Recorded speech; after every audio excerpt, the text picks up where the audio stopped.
Einbeinstand aufgenommen. Her. Mein Name ist Rebecca Diekmann. Ich leite die Nachwuchsgruppe Ernährung und Funktionalität im Alter am Department für Versorgungsforschung. Und der Grüne?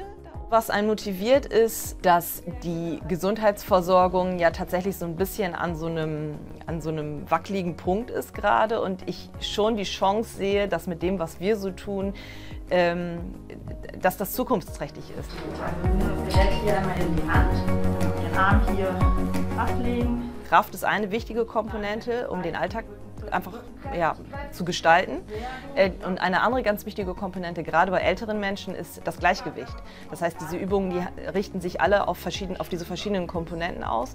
Und Ausdauer ist quasi so diese dritte Komponente, die im Grunde genommen wichtig ist.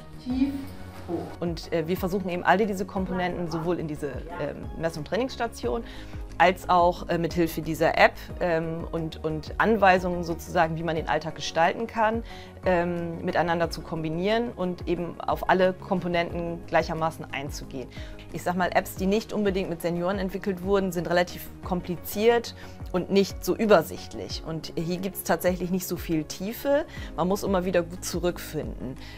Was wir eben auch festgestellt haben, ist, dass es auch anders, würde ich behaupten, als bei einer klassischen App, dass da mehr Text ist, was für uns vielleicht jetzt unübersichtlicher aussieht, aber was sich tatsächlich herausgestellt hat, als wir mit den Senioren gesprochen haben, dass sie mit nur Überschriften ohne Unterschriften nicht zurechtgekommen sind. Sie wussten nicht, was eventuelle Inhalte sein könnten von dem jeweiligen Feld oder von der jeweiligen Kategorie und dementsprechend haben wir das eben auch nochmal verändert. Wirklich wichtig ist ja für uns diese Interdisziplinarität. Das heißt also, sie kommt ja aus dem Bereich Geriatrie, Ernährung, körperliche Funktionalität von älteren Menschen.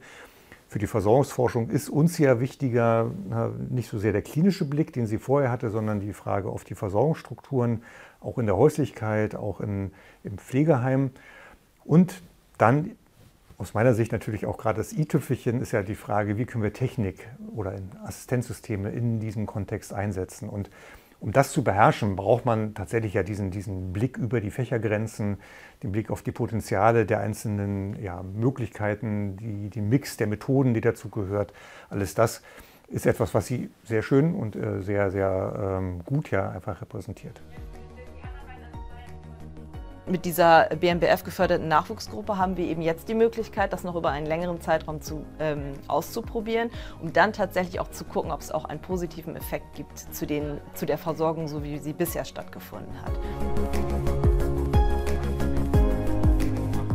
Natürlich werden wir das nicht komplett ausgleichen können, was da passiert, aber vielleicht können wir an kleinen Punkten ansetzen und hoffen, dass man es schafft, dass ältere Menschen dann doch längerfristig zu Hause leben können und sich selbst versorgen können.